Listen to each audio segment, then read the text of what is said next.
Не үшін Рамазан қастерлі болып кетті? Құран түскендіктен. Не үшін Қадір түні қастерлі болып кетті? Құран түскендіктен. Не үшін пайғамбар саллаллаху алейхи бүкіл пайғамбарлардың имамы болып кетті? Құран түскендіктен деген бір шартында айтады, дұрыс па? Не үшін Жабраил алейхиссалам періштелердің падишасы болып кетті? Құранды алып түскендіктен дейді. Енді сол Құранмен сіз айналыссаңыз, ал кім болдыңыз деп дейді.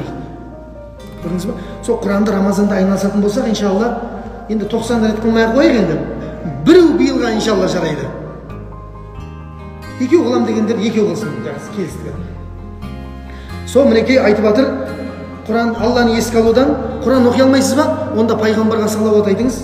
Бос әңгіме, әйтеуір кешке дейін уақыт өтсе болды екен деп, бір жігіт айтқандай, кейде уақыт өтпей қалады, ана үлкен братандарға барам дейді, баяғыда қалай жүріп едім деп айтам дейді. Ана айтады дейді, жас күннен бастап қалай жүргенше. Соны тыңдап отқанда қалай ауызашар болған білмей қалам дейді. Машалла, міне. Зикрулла деген осы екен да, Алланы еске алу деген. Братанның өмірбаянын тыңдап жүріп, нең бар сен, одан да немен айналысайын.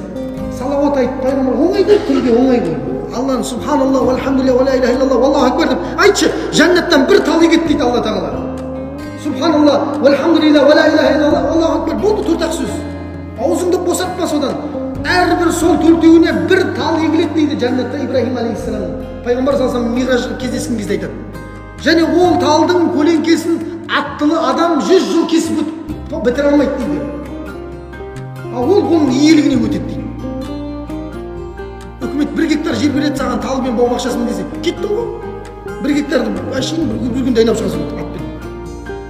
100 жыл аттылы адам ананың көлеңкесін кесіп өте алмайды дейді.